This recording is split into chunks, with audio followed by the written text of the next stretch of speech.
Councilor Alfred Vargas, good morning. Kagawad Arnie Tanto, President ng Liga ng mga Kagawad. Hindi ko na po sasabihin anong batch ka, Kagawad Arnie. Kagawad Jetron Nagato, anong batch din ang gusto mo sabihin? Kagawad, former Kagawad Mary Mata, sasabihin ko lang advisor ka. Gusto mo sabihin ko anong batch ka?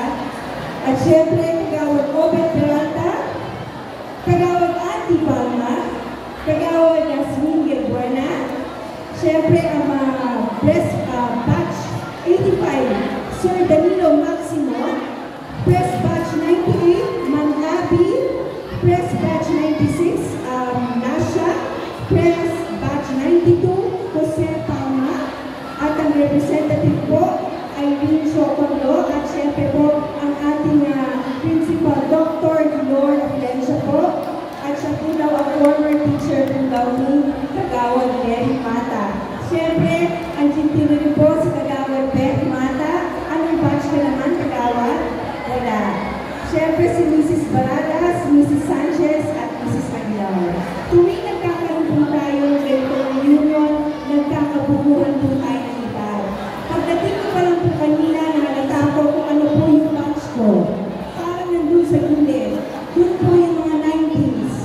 Umami na po tayo, mga 90s lang po tayo. Tama? Yung mga magandang 90s nandyan sa kalakalan ko po. Kaya magandang umaga sa inyong lahat. At happy 60th founding anniversary. Mula po sa Quezon City Government, headed by our Quezon City Mayor, Mayor Joy Belmonte, kami po ay bumabati sa inyo ng happy anniversary. At syempre, nakasuporta po kami sa anumang programa na meron po ang San Agustin High School po. At sa po ng aming Congressman P.M. Vargas. Syempre, nandito po si Councilor Alfred Vargas. At ang iba po namin konsihalan sa kasama po, kami po ay nakikisa sa inyong 60th anniversary. Hangad namin na more years pa ang sa-celebrate nyo. Magalang namin kaisa mo po kami sa anumang akbang na papatuloy po. Opo.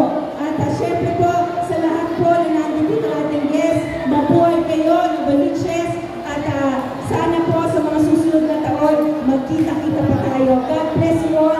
Isang magandang buhay po. At lagi kong sinasabi po, si Konsihala ay Comunendis po, may eleksyon man o walang eleksyon, nagsisabi po ng eleksyon.